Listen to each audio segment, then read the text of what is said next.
Bom dia!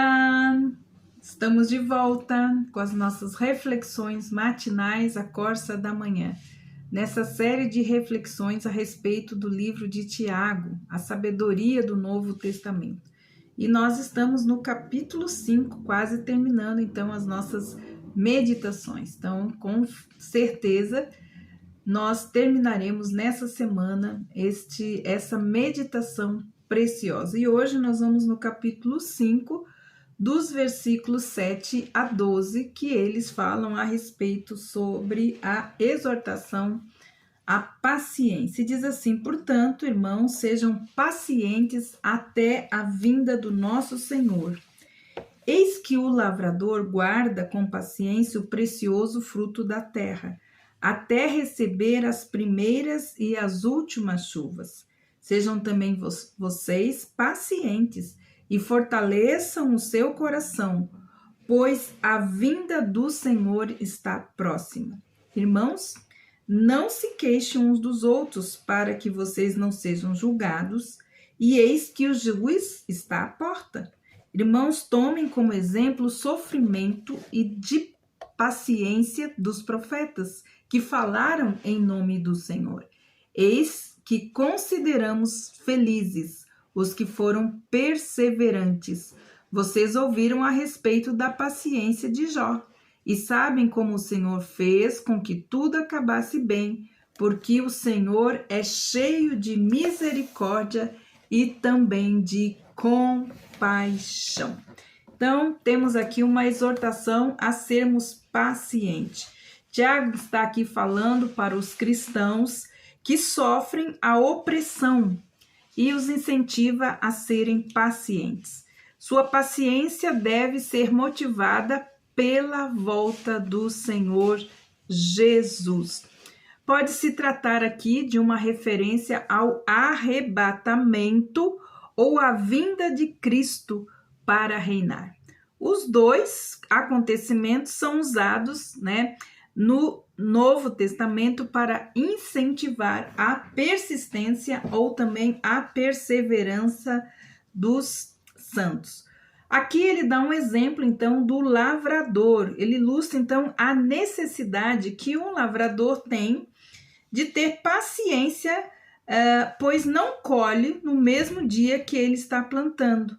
Antes tem que vir as chuvas que fazem a semente germinar. Depois de cada estação, vêm as últimas chuvas necessárias, então, para que a planta possa produzir os seus frutos.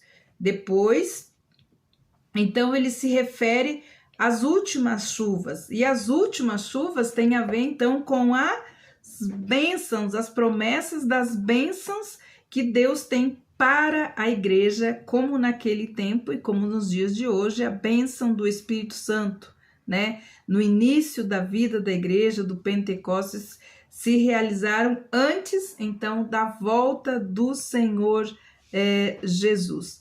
Então, nós temos aqui ele falando, encorajando os santos a terem paciência.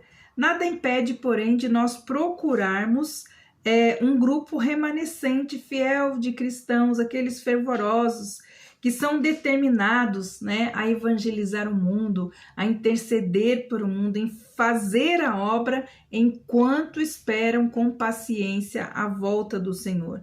Não poderia haver recepção melhor para o Salvador em sua volta de que ver os seus filhos falando do seu reino e falando do evangelho do reino.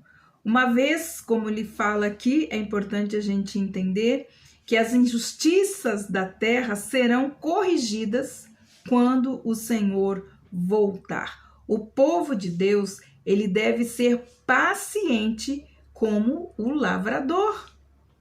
Seu coração deve estar firmado na certeza da vinda do Senhor.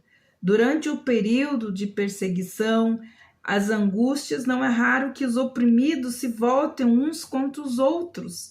Nos momentos de pressão, é comum o ser humano se irar contra aqueles a quem mais amam. Daí a advertência, então, de Tiago: não vos queixeis uns dos outros para não serdes julgados. Esse versículo chama os servos do Senhor a trabalharem juntos em meio às tribulações. Não devemos permitir o acúmulo de ressentimentos, de queixas, de murmuração e de reclamação. Afinal, todos nós sabemos que o juízo está às portas e conhece os nossos pensamentos. Ou seja, em breve nós teremos que prestar conta diante do tribunal de Cristo. Se julgarmos, também pode ter certeza, diz a palavra, que nós seremos julgados. O 10 fala que os profetas do Antigo Testamento são apresentados também como um modelo aqui, né, de sofrimento, mas também de paciência no meio do sofrimento. Observe que o sofrimento antecede a paciência. A tribulação produz perseverança, como diz Romanos capítulo 5, versículo 3. Quando nós explicamos anteriormente no Novo Testamento o termo paciência, né, nós já falamos isso, significa firmeza, significa constância. Os profetas foram perseguidos e foram perseguidos sem piedade por terem proclamado a palavra de Deus fielmente. Assim, nós devemos permanecer firmes como quem vê aquele que é invisível. Ao olharmos os profetas como Isaías, né, como Jeremias, como Daniel, nós olhamos eles com grande respeito. Honramos esses homens por sua vida de zelo e devoção. Nesse sentido, eles são chamados, né, felizes, bem-aventurados. Concordamos, sim, que estavam certos de que esse mundo estava errado. Nós devemos nos lembrar, porém, de que passaremos por grandes tribulações e sofrimentos, mas aqui a exortação, ela continua sendo para nós, que nós possamos suportar com paciência, se desejamos ser felizes nesse sentido. Podemos concluir, então, que seremos convocados a fazer o mesmo, pois felizes e bem-aventurados são aqueles que passam por tribulações. Jó, como disse aqui Tiago, é um exemplo para nós de paciência, ou seja, de firmeza. Talvez ninguém na história desse mundo tenha tido tantas perdas em tão pouco tempo quanto Jó. Em um momento algum, porém, ele amaldiçoou a Deus ou ele se afastou dele. No final, a sua perseverança foi recompensada, pois Deus se revelou a ele cheio de terna misericórdia e compassivo, como sempre. Se nós não conhecêssemos o fim que o Senhor lhe deu, o resultado final produzido pelo Senhor, poderíamos ser tentados a invejar os perversos. Asaf sentiu inveja ao ver os ímpios prosperarem, lá em Salmo 73, versículos de 3 a 17. Quanto mais pensava nisso, mais ele se perturbava, né? Ficava perturbado. Então, o que ele fez? Ele fez o que nós devemos fazer quando ficamos perturbados, quando ficamos tristes, angustiados e atribulados. O que ele fez? Ele entra, certo? Ele entra na presença de Deus. Ele entrou no santuário de Deus e entendeu qual seria o fim de todos esses indivíduos. Essa compreensão dissipou, então, toda a inveja do seu coração em relação à vida dos ímpios. Davi, ele teve a mesma experiência. No Salmos 17:15, ele descreve a porção dos fiéis na vida futura. Diante disso também vale a pena, então, nós sermos o quê? Perseverantes.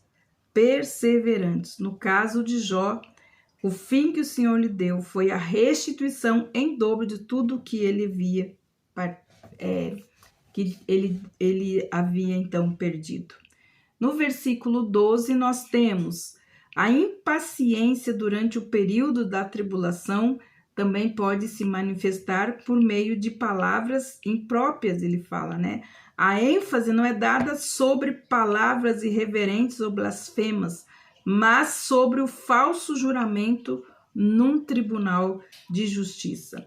Então, a prática proibida nesse versículo é o uso impensado, principalmente do nome do Senhor, ou um versículo impensado, ou qualquer outro nome, para atestar a veracidade de uma declaração. O cristão, ele não deve jurar por ninguém, nem por nada no céu ou na terra. Quem o conhece deve ser capaz de se basear no fato de que o seu palavreado deve ser sim, sim, e seu não deve ser não. Então, essa passagem também pode ser entendida como uma proibição para se usar expressões desnecessárias, tipos pelo amor de Deus, só Deus sabe, Jesus amado e afins, né? Para não cairdes em juízo, ou seja, juízo aqui falando da questão da hipocrisia, diz Tiago. Talvez pensando no terceiro mandamento, não tomarás o nome do Senhor teu Deus em vão, porque o Senhor não terá por inocente o que tomar o seu nome em vão. Então aqui nós temos essa meditação a respeito de sermos pacientes e temos um motivo para sermos pacientes e perseverantes à volta do Senhor e sabermos que todos estaremos diante do tribunal de Cristo. Se julgamos, também seremos julgados. Amanhã nós então vamos terminar o livro de Tiago falando a respeito da cura dos enfermos. Que Deus abençoe você e até amanhã com as nossas reflexões matinais, a Corsa da Manhã.